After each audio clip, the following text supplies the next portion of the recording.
Agora a gente vai até meio-dia aqui. Se Deus me usar, vou até meio-dia, meu irmão. E não se apresse a sair da presença do rei, não. Passando as suas ideias de procedência. 11h15, meu irmão, eu tenho a conclusão. Os 5 minutos é a conclusão. Mais 5 de tolerância, o oficial é 11h15, né? Mais 5 de tolerância, que a gente falou que é possível. Quem me dá mais 5 minutos aqui, irmão? Depois 5, 10, 15. Olha, ó. Pronto, então tá vendo? Vamos lá, o artifício que o pregador. Eu não sei se eu vou te dar os 5 minutos, porque é assim, né? As coisas de Deus tem que ter ordem. Olha só, aprende rápido, né?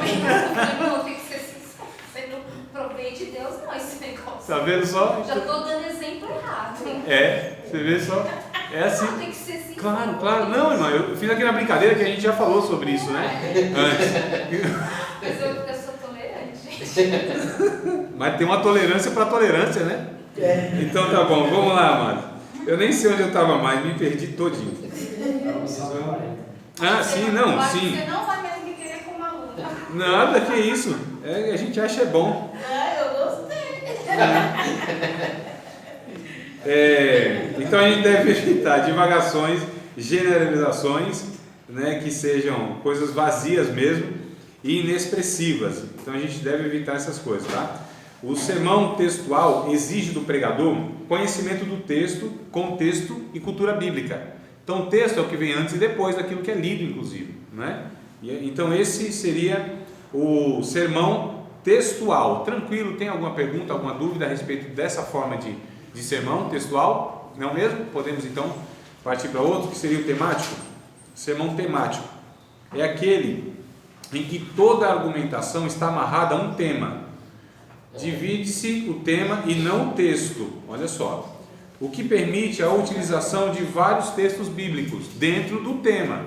Então todos os textos devem contribuir para o mesmo tema, tá certo? Então a sua pregação foi temática. Temática, exato.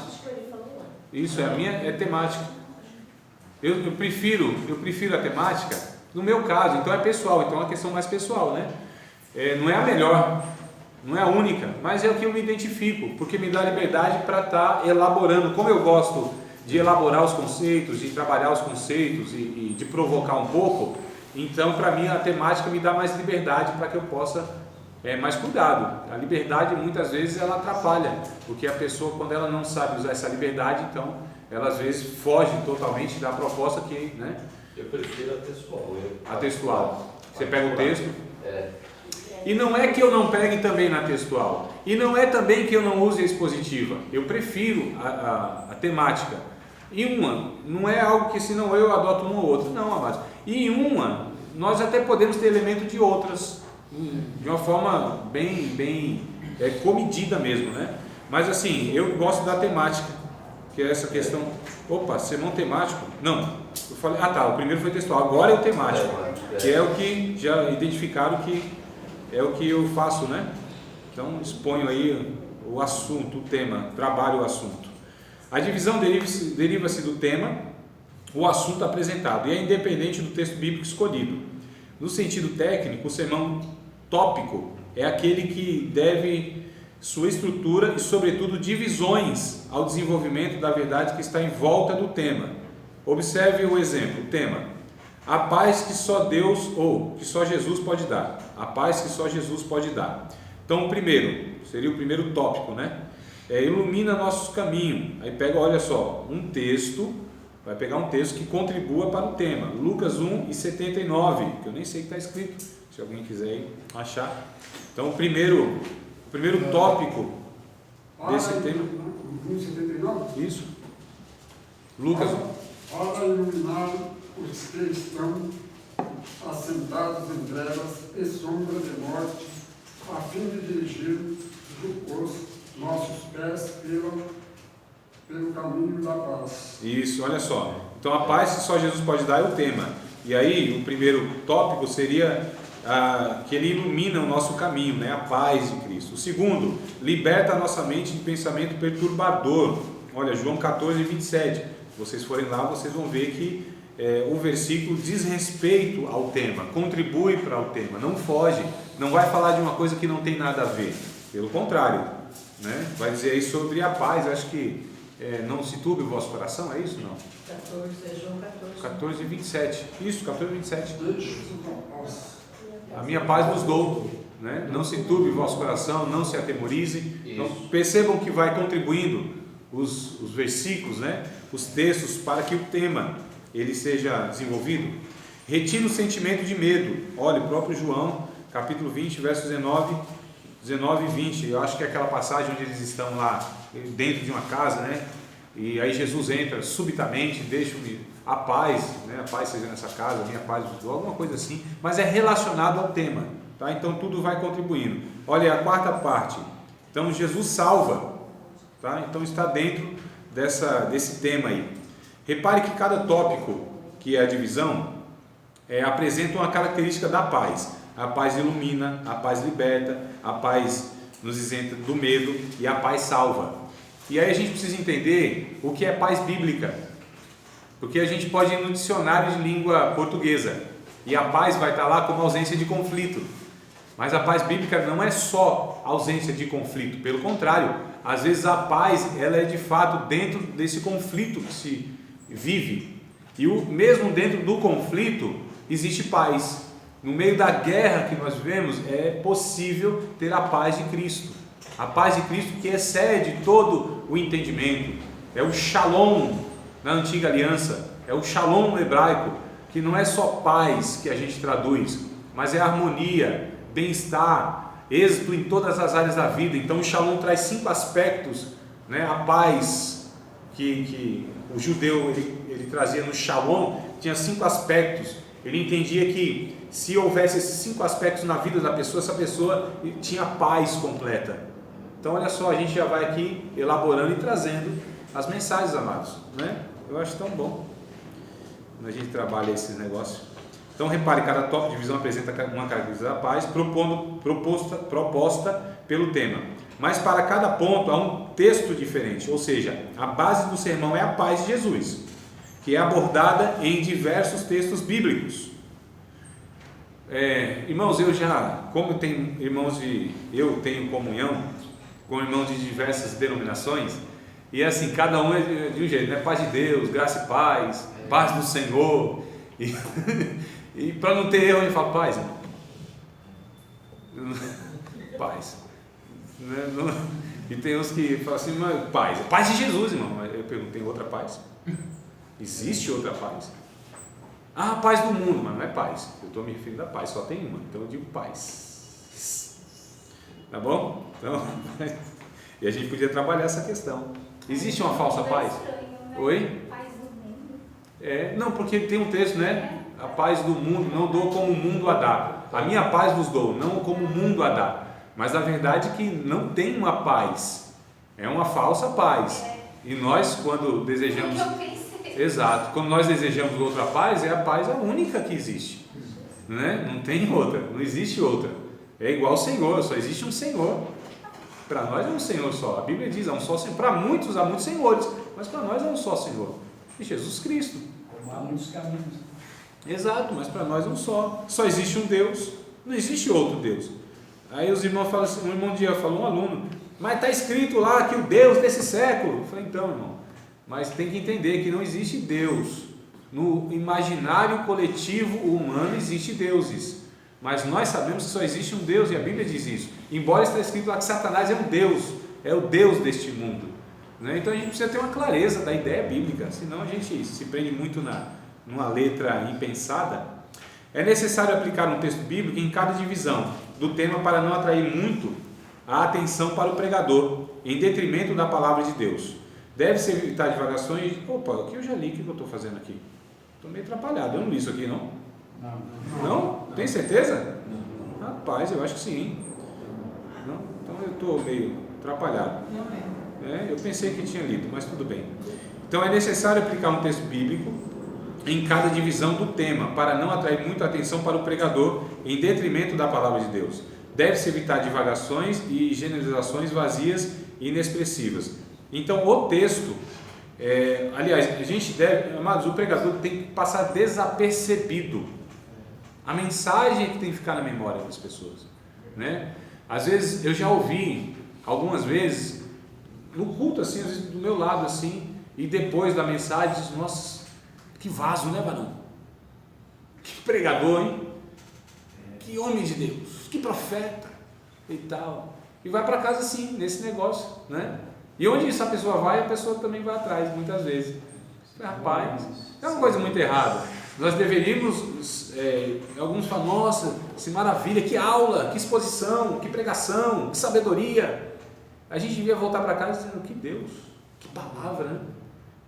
Que mensagem de Deus, que Deus. Onde nós sumimos, amados. O instrumento deve ser o que menos aparece, deve ser o esquecido, deve cair no esquecimento. Rapaz, quem pregou no domingo passado na igreja? Eu nem sei, não lembro não, viu? Mas a palavra de Deus está no meu coração. Eu nem lembro o nome do cidadão. Um rapaz meio estranho, esquisito, com uma barba meio complicada. Chegou aqui na igreja no domingo à noite, eu não sei não, eu esqueci o nome dele. Não sei se é Anderson, Ademir. André, deve ser, não sei, não prestei atenção. Se ele é o quê? Também não sei. Rapaz de óculos. Não sei, mas a mensagem de Deus falou comigo. A mensagem, que coisa boa, glória a Deus. Que Deus maravilhoso, né? Que fala com a gente. É uma mensagem que eu ouvi na reunião de obreiros domingo passado, se perguntar o nome do pastor que pregou, eu não sei, mas a mensagem. Que bom, que bom. Altos, Que bom. que Que bom. E não importa, né? A gente já quer saber qual é o vaso que Deus usou? Você viu o nome do pregador?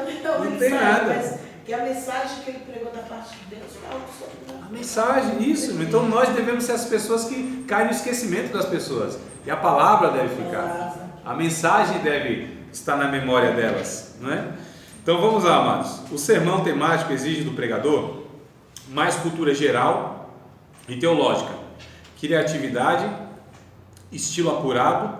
Contudo, o sermão temático conserva melhor a unidade, né? A unidade do texto. Como retirar ideias e argumentos, no caso a divisão do tema?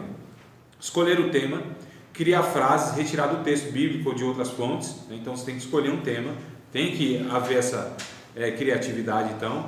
Analisar o tema, repetir e refletir várias vezes, precisa conhecer, ler o tema. Alguém disse que quando você vai pregar uma passagem bíblica, você tem que lê-la pelo menos 50 vezes.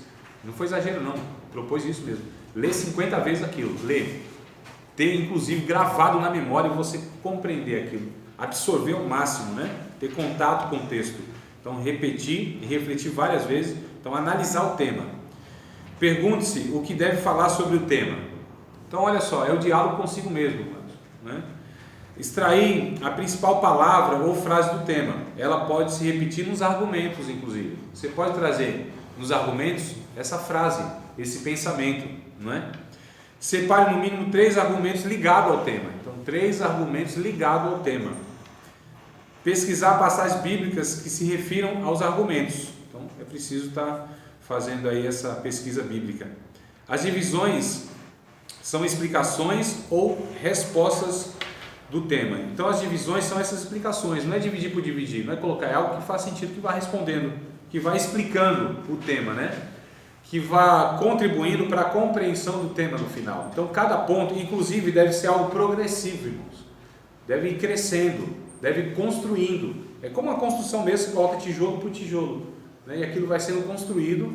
Então tem que ser o que é o argumento? Onde você vai levando por ideias a pessoa e construindo na cabeça dela aquilo que você quer passar. É muito interessante esse exercício. Você vai passando, é o que eu estou fazendo na aula desde o começo, eu estou tentando pelo menos, né?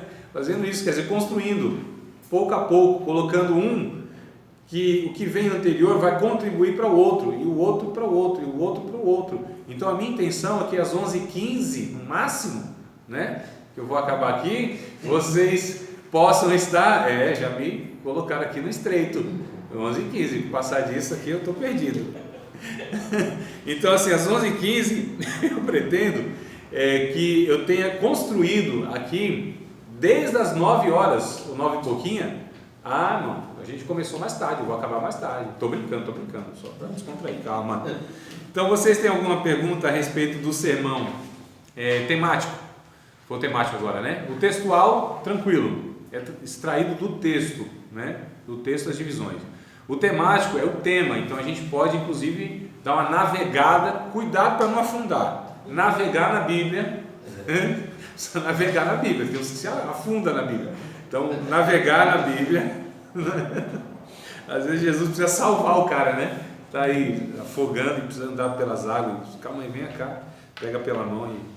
Tem alguma questão, contribuição, questionamento, discorda de alguma coisa, fique à vontade, porque não vai dar tempo de eu trabalhar e desenvolver o outro, eu acho. Podemos prosseguir ou não? Não mesmo? Ou sim mesmo, quer dizer? Sermão expositivo é aquele que explora os argumentos principais da exegese. Aqui é um negócio mais refinado, né? Hermenêutica da exegese, hermenêutica que faz uma exposição completa de um trecho, mais ou menos extenso. O sermão expositivo é uma aula, é o chamado culto-aula mesmo, né? Uma análise pormenorizada e lógica do texto sagrado. Esse tipo de sermão requer do pregador cultura teológica e poder espiritual. O sermão expositivo está diretamente ligado ao sermão textual. Olha só, o expositivo está ligado ao textual, com a diferença de que o seu desenvolvimento é feito sob as regras da exegese bíblica e não abrange um só versículo, mas uma passagem, um capítulo, vários capítulos, ou mesmo o livro inteiro. Então, geralmente, isso aqui é uma pregação em série que se faz, a expositiva, né? A proposta é pregação. Eu acho muito interessante quando a igreja, um pregador, um pastor se propõe a isso, né? Estudar um livro, por exemplo, um livro de Romanos, olha que coisa boa, ao longo do ano. Há igrejas que fazem isso, né? Há igrejas, inclusive, que elas têm um tema anual. Na igreja anterior que eu participava, então nós definimos qual vai ser o tema, o que a gente vai trabalhar o ano todo, o ano que vem, né? Escolas bíblicas, cultos de doutrina, ensino e pregações no geral. Então o tema tal, serviço. Então vamos trabalhar o ano todo sobre o serviço cristão, e aí a gente ia então trabalhando isso em série, né? Em sequência. Eu acho muito interessante isso. Dá objetivo, dá proposta, você vai, no caso, alargando mais, né, a compreensão, aprofundando mais, alargando e aprofundando mais, no caso, aí um aspecto do Evangelho, você vai incluindo. Eu acho muito interessante, só que é preciso ter o domínio, né, irmãos, da cultura teológica, do ensino mesmo teológico. Então, o expositivo é um pouquinho mais complicado, mas muito bom. Eu acho fantástico, eu gosto demais também dessa proposta. Então, o sermão expositivo é o método mais difícil, apreciado pelos que se dedicam à leitura e ao estudo diário e contínuo da Bíblia. Talvez aí que seja, então, o sermão menos usado, né? Por que será? Deve ser feita uma análise de línguas, interpretação, pesquisa arqueológica, histórica, bem como a comparação de textos.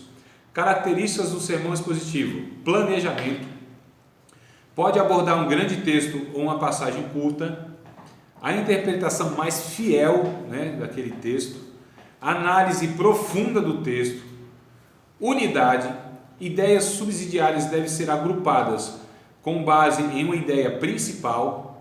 Não é suficiente apresentar só tópicos ou divisões, é preciso mesmo extrair, né, do original e tal.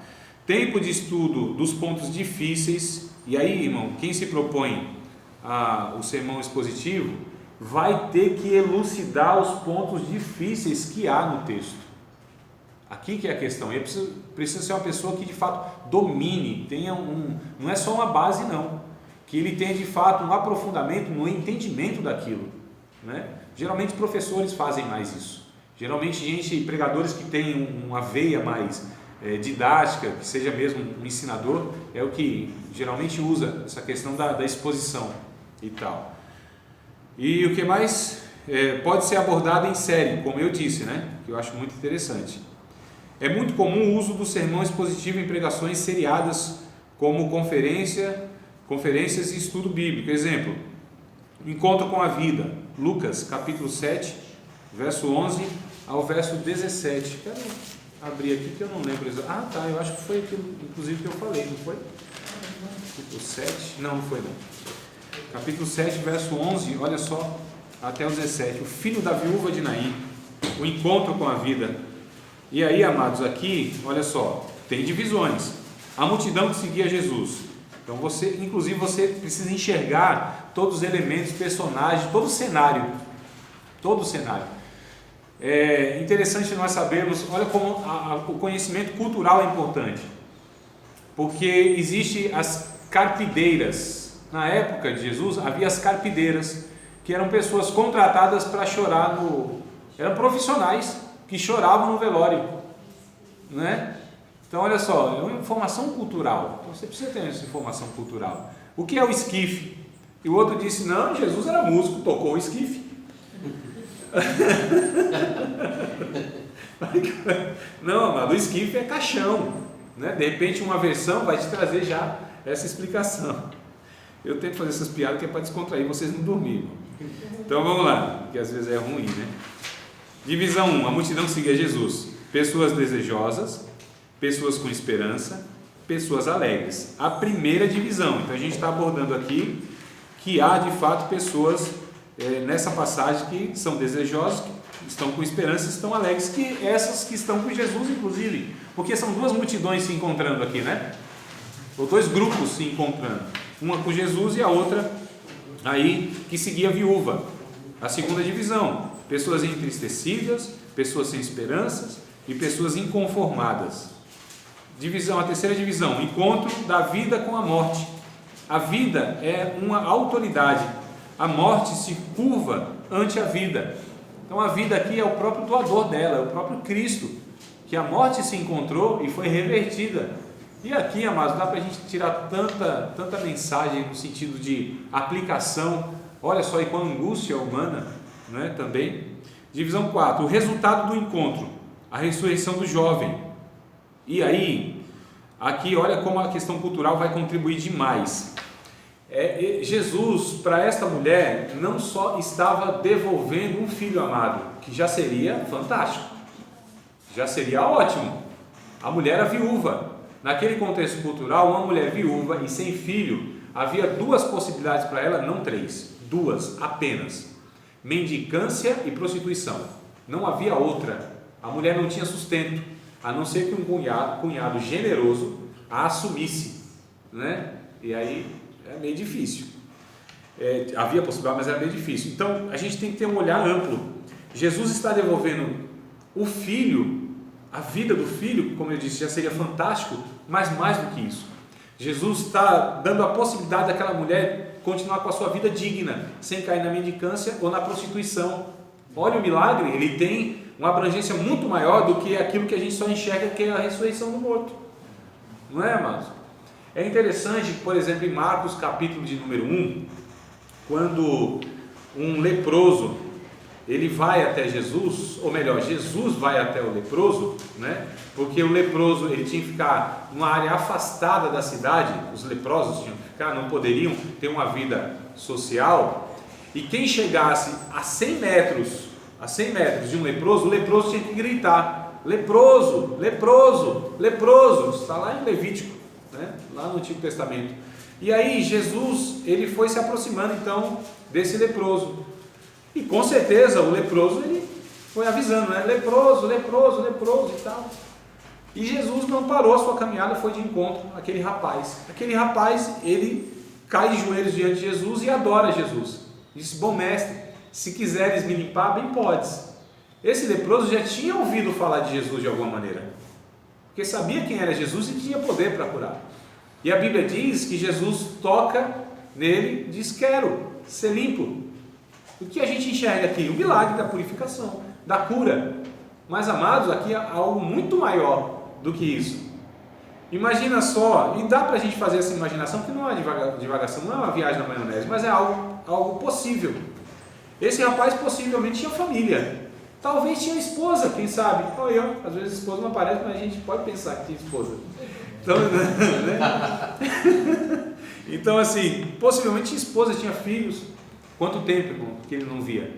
Quanto tempo que ele não sabia o que era um toque humano, calor humano? Quanto tempo que ele não sabia o que era um abraço, o toque de uma outra pessoa, sadia? Quanto tempo?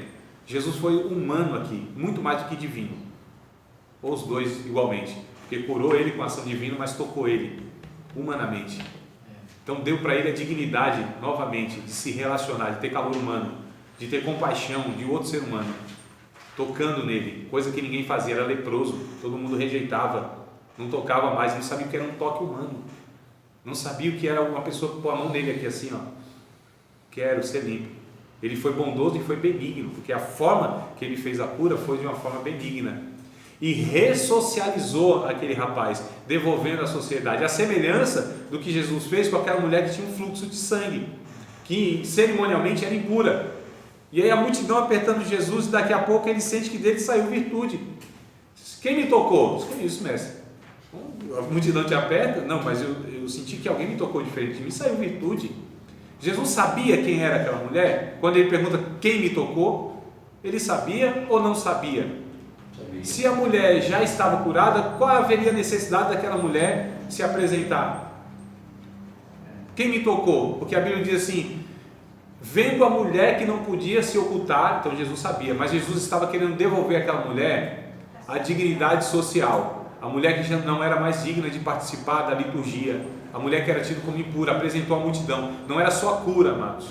A abrangência do milagre é muito maior. É a restauração da vida, na vida, com as pessoas, a dignidade humana. Jesus e Deus se preocupa com essas coisas. A gente está falando de vida aqui. A gente precisa enxergar o milagre de uma forma abrangente, e não só o aspecto sobrenatural e imediato, mas o resultado que isso traz. A ação de Deus, ela é completa na vida de um ser humano. Então a gente já podia discutir as finalidades dos milagres. E é isso que você falou. Se ela tivesse sido curada e estivesse no meio da multidão, era uma obra incompleta. Exato. E Jesus estava querendo uma obra completa. Por isso que veio para restaurar o ser humano na integralidade da sua humanidade. Olha só, amados, não dá para a gente então trabalhar. Olha como tem assunto, né? E eu não estiquei nada, eu só propus aqui, olha, mais um olhar diferente. Vamos para além desse costumeiro, enxergar a passagem, o milagre, o extraordinário. Calma, vamos analisar um todo, vamos ver a vida humana, vamos voltar para a história, para o contexto, para a realidade da pessoa, conhecer aquela história e com os elementos e as pessoas envolvidas. A mulher viúva, o único filho, o filho era rico de família, né? A alegria. Então Jesus vai restaurando tudo aqui. A vida é vida abundante, completa, que vai restaurando toda a vida do ser humano em todos os aspectos da sua vida. O Evangelho é isso, vem para resgatar o ser humano em todos os aspectos. Não é só salvar a alma não, irmãos, é salvar o ser humano na sua integralidade. O desejo de Deus é isso, tornar a pessoa humana digna na sociedade, inclusive restaurar o seu caráter, não é? Então a gente precisa entender. E olha só, a Bíblia, ela é uma fonte inesgotável e jorra mensagem dos céus todas as vezes que a gente lê ela com esse coração aberto, sob oração, sendo sensível à voz do Espírito Santo, com esses ouvidos aguçados espiritualmente, com o coração aberto, como não colocou, limpo, para que o Espírito Santo venha trazendo. Amados, não falta mensagem para aquele que lê a Bíblia, não falta, não é? E quando a gente se dispõe a isso, a se desmontar, a estar se esvaziando, a estar muitas vezes não se conformando com aquilo que a gente fica ouvindo todo dia e se prega as mesmas coisas da mesma forma, não é? A gente, quando uma pessoa pega um texto, a gente já sabe como vai acabar, que não vai ter novidade, que prega a mesma coisa. E muitas vezes, eu não estou falando de inventar, eu estou falando que a Bíblia, ela é muito mais do que muitas vezes nós ouvimos. É por isso que às vezes a gente vê assim, nossa, olha só, o pregador pegou uma passagem que eu já ouvi milhões de mensagens na mesma passagem, eu nunca tinha percebido isso. Olha que coisa clara, olha que coisa. Eu falo assim, a palavra de Deus se renova. Não, a palavra de Deus não se renova coisa nenhuma, ela nem é sujeita a envelhecer, por isso que precisa se renovar, mas ela é viva. Eu acho que Jesus ficou bravo com ser leproso. Aí, ó. Não tem dúvida. Olha o versículo 44, ó. Antônio, só um minuto. 11:16. Eu acabei a minha parte. O que passar não é responsabilidade minha. Olha o que Jesus disse para ele: olha, não diga nada a ninguém. E falou severamente, duramente. Isso. Olha o 45 que ele fez. Mas mostra-te ao sumo sacerdote, não é? O sacerdote tinha que mostrar? Cumprir o ritual lá. Isso, ok, mas não diga nada a ninguém. Ele foi e começou a pregoar. E Jesus ficou sem paz depois. Desobedeceu. Desobedeceu, olha o que aconteceu. De sorte que Jesus já não podia entrar publicamente na cidade. Quer dizer, ele ficou, não fala. Atrapalhou a vida de Jesus. Atrapalhou a vida de Jesus. Fala, Antônio. Pronto. Agora faço uma pergunta. Aí é outra. Não, vamos